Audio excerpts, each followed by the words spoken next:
Belajar kisah-kisah yang terjadi di Alkitab untuk diterapkan dalam kehidupan pribadi kita. Hanya di YouTube channel Cornerstone. Jangan lupa subscribe dan nyalakan notifikasinya.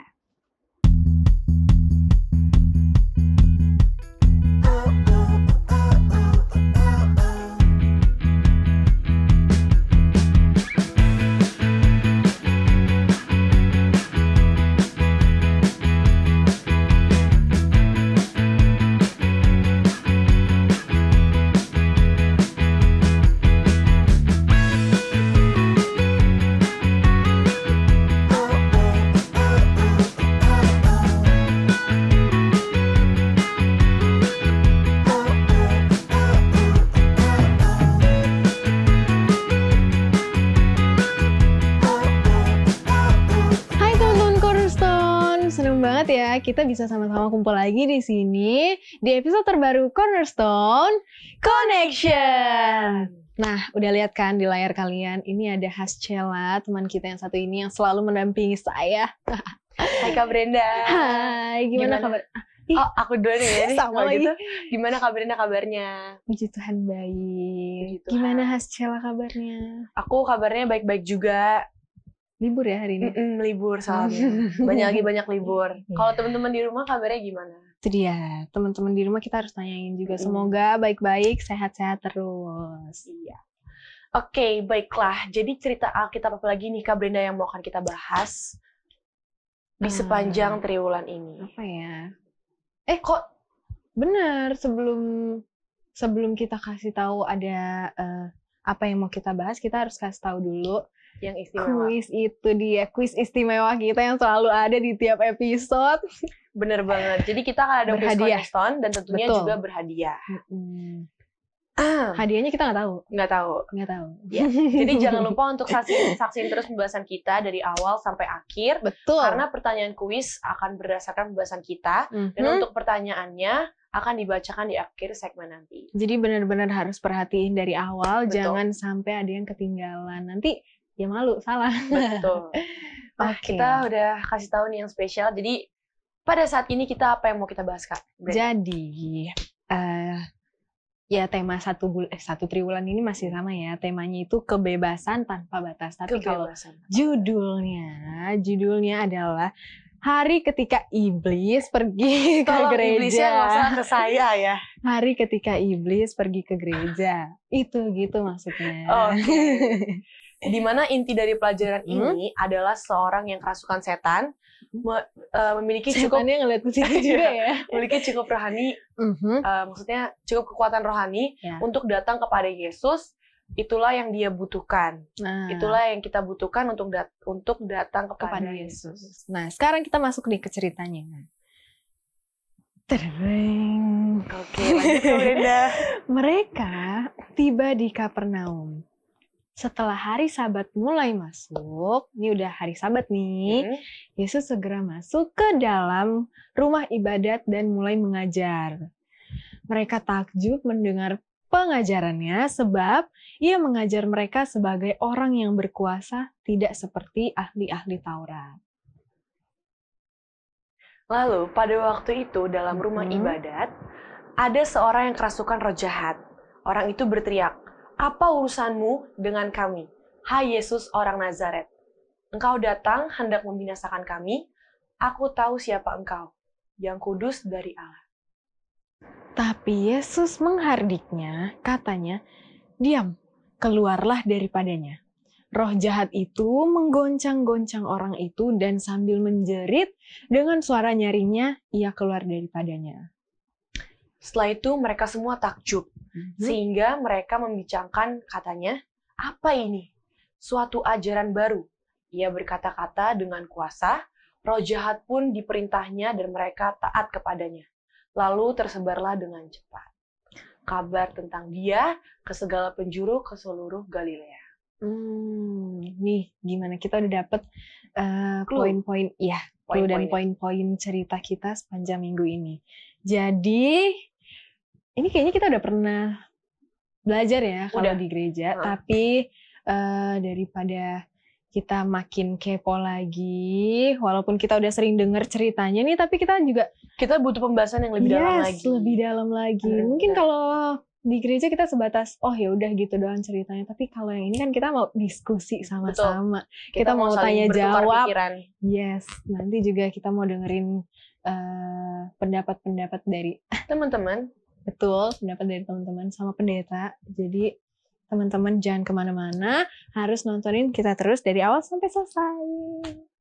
nah sebelum kita lanjut, kita akan kembali mencari tahu apa maksud dari pelajaran kita. Tapi sebelumnya kita akan menyaksikan Profesor Corner dalam segmen Apakah Kamu Tahu? Halo sahabat Cornerstone semua. Nah, kali ini Profesor Ron akan memberikan informasi yang bermanfaat bagi kita di pelajaran kali ini.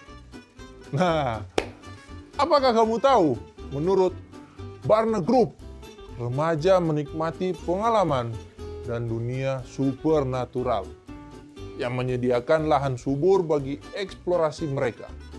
Bahkan 3/4 dari kaum muda Amerika atau 73% telah terlibat dalam setidaknya satu jenis kegiatan psikis atau yang berkaitan dengan sihir. Lebih dari sekedar menjelajahi media dan menggunakan horoskop, jenis yang paling umum dari perilaku sihir adalah menggunakan papan Ouija dan membaca buku tentang ilmu sihir atau Wicca. Yang masing-masing telah dilakukan oleh lebih dari sepertiga remaja. Lebih dari 1/4 remaja telah memainkan permainan yang menampilkan elemen sihir atau ilmu sihir. 1/10 dari remaja telah berpartisipasi dalam pemanggilan arwah dan 1 dari 12 mencoba untuk membaca mantra atau membuat campuran ramuan ajaib. Nah, itu dia informasi untuk sahabat-sahabat Cornerstone. Semoga bermanfaat. Sampai ketemu di episode selanjutnya.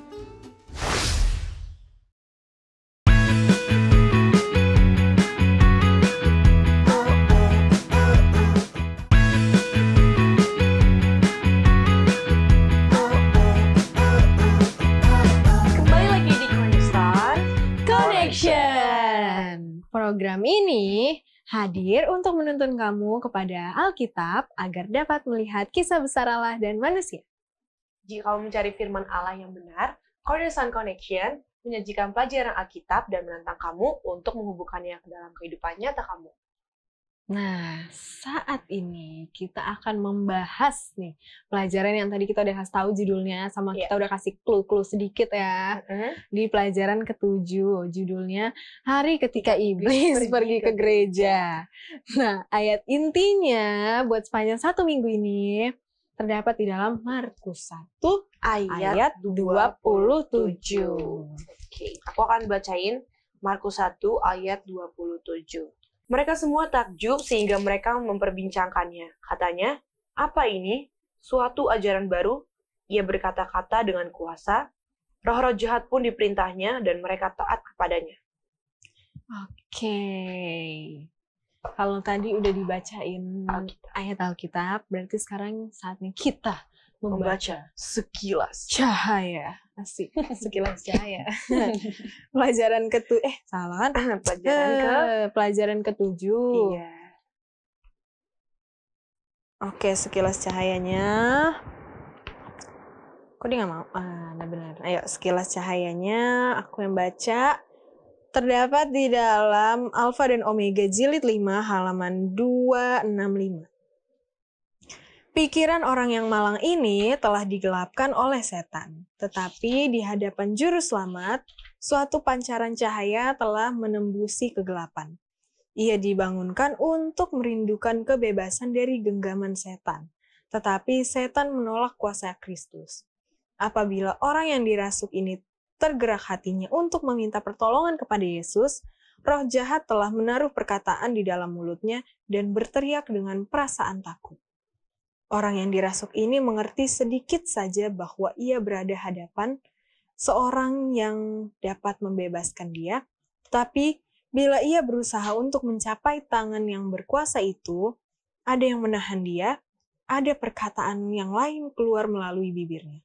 Pergumulan di antara kuasa setan dan kerinduannya sendiri untuk kebebasan sangatlah hebat. Oke, jadi di segmen ini ya sudah kelihatan di layar ya. Iya. Bersama-sama dengan kita pendeta yang selalu menemani kita, selalu setia. Halo pendeta. Shalom. Semoga Pak Pendeta nggak bosan ya. Enggak, pendeta nggak boleh bosan. Bukan semoga nggak bosan, tapi nggak boleh bosan. Baiklah, di segmen ini Pak Pendeta banyak banget yang mau kita tanyain, khususnya terkait dengan pelajaran kita sepanjang 1 minggu ini. Betul sekali. Jadi pendeta, karena waktu kita ini biasanya nggak kerasa tiba-tiba udah habis, mendingan kita langsung ke pertanyaannya aja. Betul. Yang pertama, menurut pendeta, hal utama apakah yang Yesus mau coba ajarkan kepada murid-muridnya? Kepada murid-muridnya.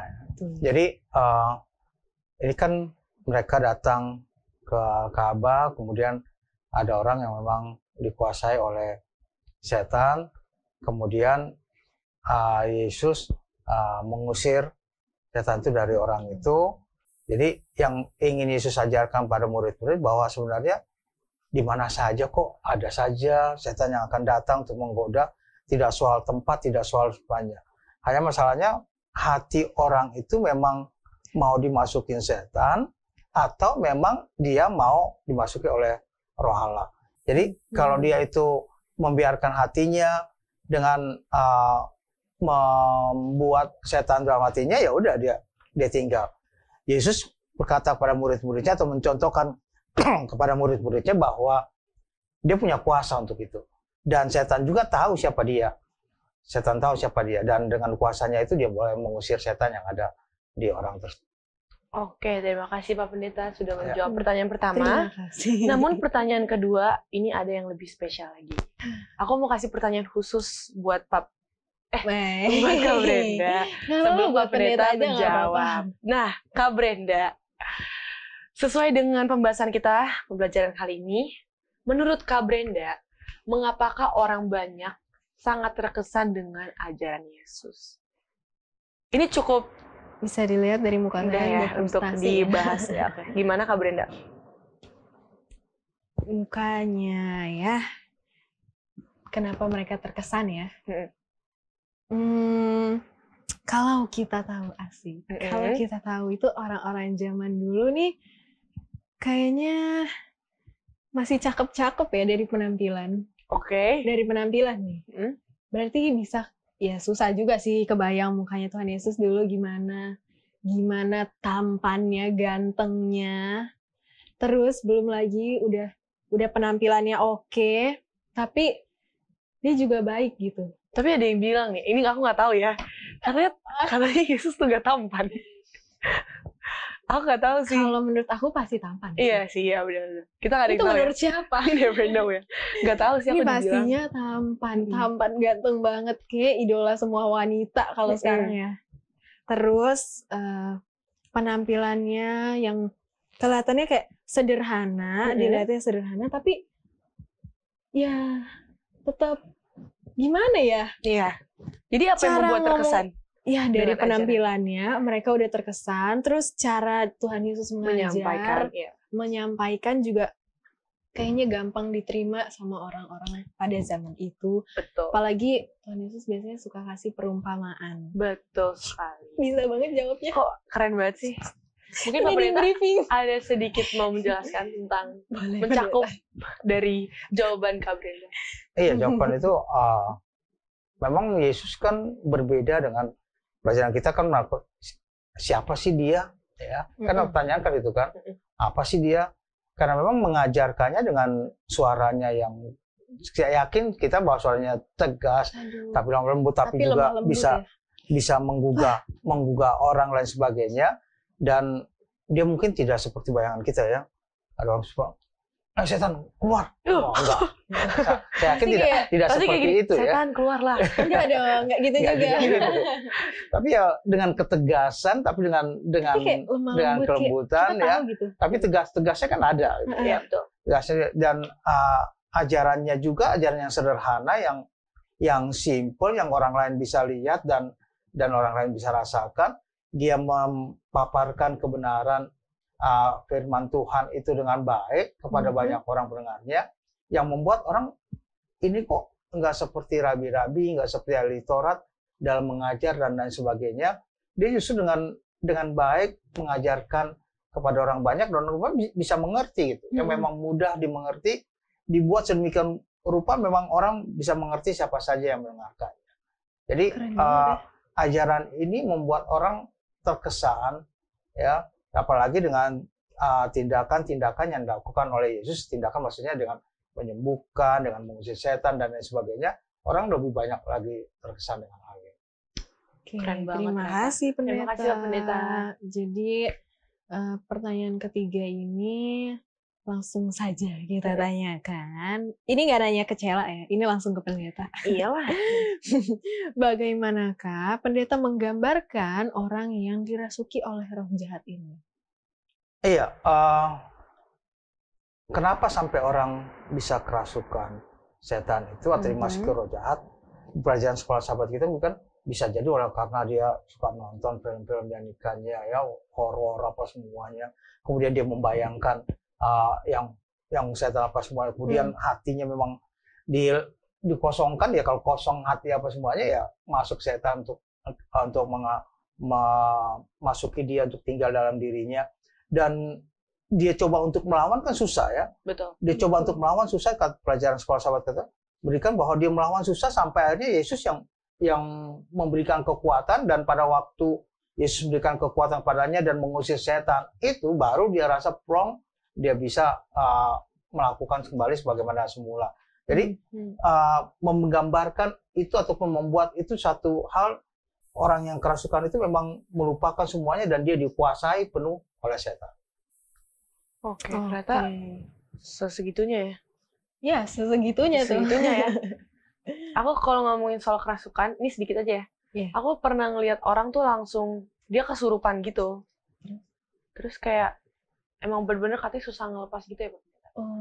Iya, biasanya orang-orang demikian akan merasa bahwa dia susah, dia mau darinya, tapi untuk melawan itu memang harus kita minta pertolongan daripada Yesus untuk menolong. Oke. Baiklah, untuk pertanyaan berikutnya, apakah yang dapat kita pelajari mengenai roh ini, update? Setan akan coba menguasai kita, itu prinsipnya.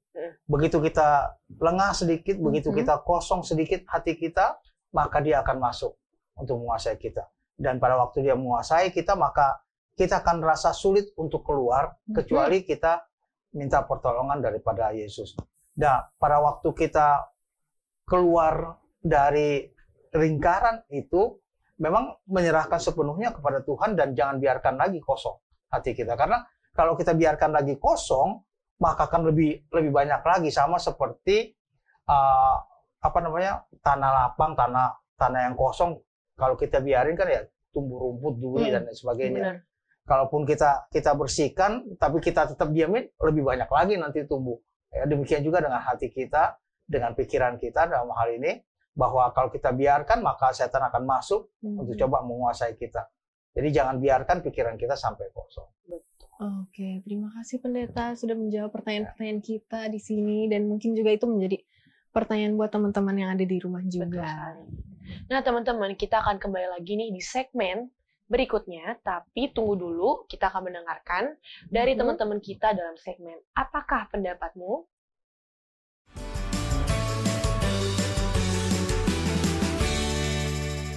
Halo, nama aku Grita Meiske, biasa dipanggil Meiske, dan aku asal dari SMA Makarios. Perkenalkan, nama saya Jessie Jelenka, saya dari SMA Makarios. Jadi perkenalkan, nama saya Bridget Chelsea atau bisa dipanggil juga dengan Chelsea, dan asal saya dari sekolah Makarios. Perkenalkan, nama saya Gerard, asal saya dari sekolah Kristen Makarios, dan umur saya 19 tahun, status single.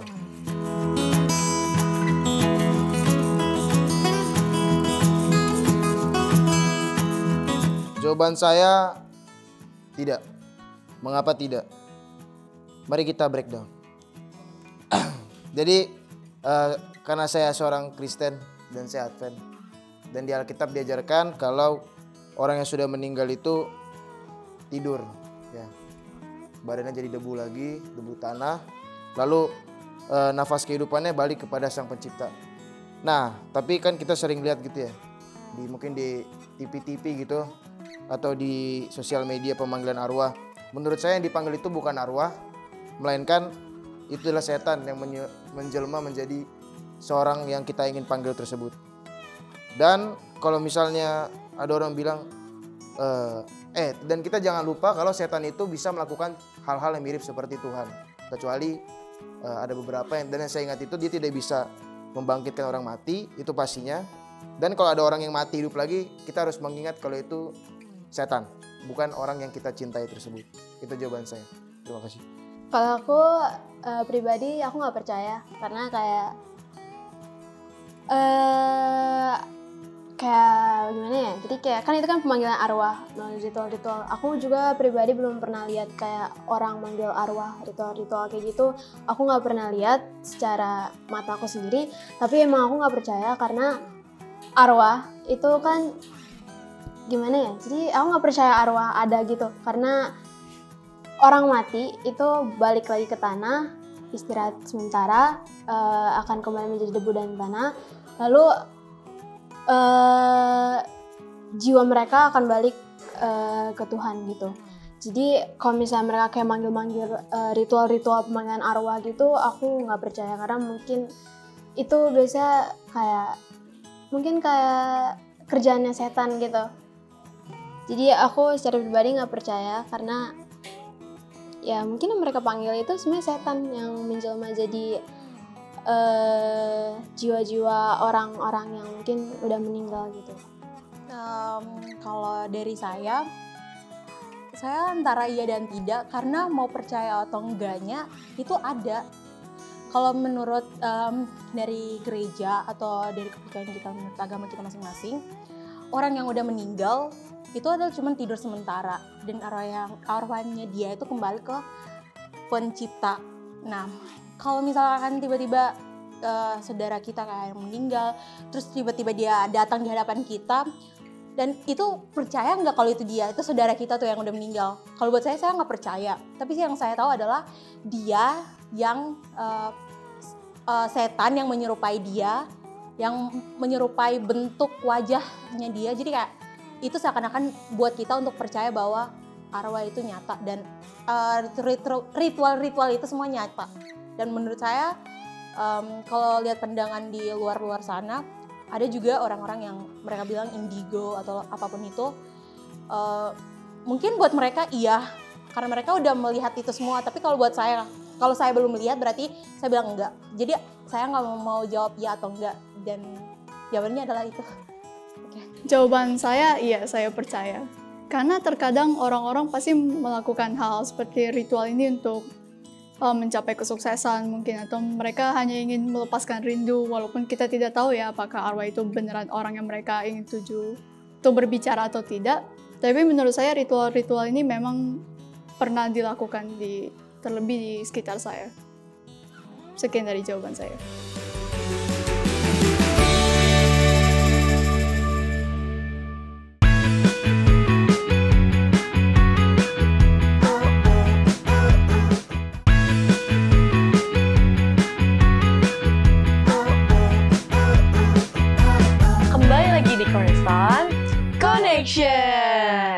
Nah, itu dia tanggapan dari teman-teman kita. Menarik-menarik banget ya. Yes, menarik tadi tapi nggak terasa seperti biasa kalau dari segmen-segmen terakhir.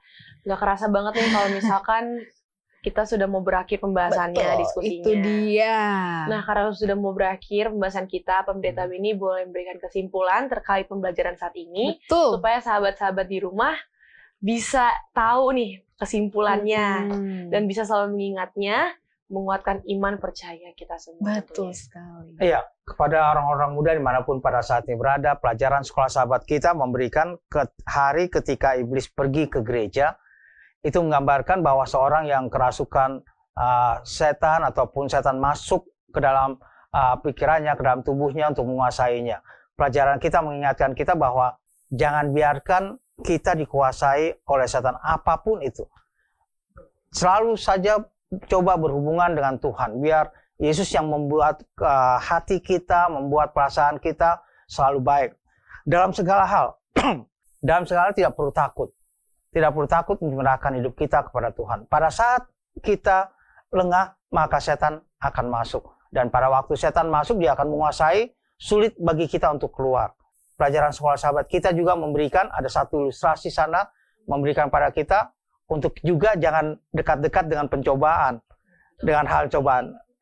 Nanti susah keluarnya, ya. Tapi mari punya komitmen untuk bersama-sama dengan Tuhan dalam segala aspek kehidupan kita. Nah, itu dia. Pendeta sudah selesai kasih kesimpulan kan. Jadi ini adalah momen yang ditunggu-tunggu. Harusnya ditunggu-tunggu kalian semua yang ada di rumah. Karena aku juga sangat menunggu-nunggunya. Tapi kita nggak pernah bisa ikutan karena kita yang bawain. Itu dia. Jadi ini adalah mau dibacain kuis berhadiahnya. Jadi teman-teman di rumah harus dengerin baik-baik pertanyaannya yang akan dibacain oleh Kakak Stella. Makasih ya Kak Brenda. Nah, pertanyaannya adalah, di kota manakah seorang yang kerasukan roh jahat di dalam rumah ibadat? Aku bacain sekali lagi. Di kota manakah seorang yang kerasukan roh jahat di dalam rumah ibadat? Itu dia pertanyaannya tadi. Jadi teman-teman dapat menulis jawabannya dengan membalas story Instagram Hope Channel Indonesia dengan format #Cornerstone7 jawaban. Spasi. Aku kasih ada spasinya. Ada spasinya. Iya. Oke, sorry. Jadi #Cornerstone7 spasi jawaban. Contohnya misalkan jawabannya adalah Bandung. Di Bandung tuh. Iya. Jadi ketik #Cornerstone7 spasi Bandung. Jadi kalian cepet buruan ketik jawabannya dan menangin hadiahnya tentunya. Dan untuk melihat pemenangnya, teman-teman langsung bisa lihat story Instagram Hope Channel Indonesia. Dan sekian Jadi pertanyaannya. Pokoknya cepet lah ya. Iya. Jawabannya. Jadi karena kita udah dengerin kesimpulan, kita udah dengerin pertanyaan dari Kakak Cella, kita harus meminta tolong pendeta buat mendoakan kita supaya kita nggak kerasukan. Supaya kita nggak kerasukan seperti pelajaran kita. Janganlah, Kak Brenda. Jangan ya, jangan. Itu jangan sampai. Oke, kita sama-sama berdoa. Bapa di surga, kami terima kasih karena pelajaran pada saat ini. Kami terima kasih karena Tuhan mengingatkan kami untuk kami selalu mempunyai hubungan yang erat dengan Tuhan. Kiranya Tuhan boleh membantu kami agar kami tetap mempunyai hubungan dengan Engkau. Dengan demikian, maka kami akan berjalan sesuai dengan kehendak Tuhan.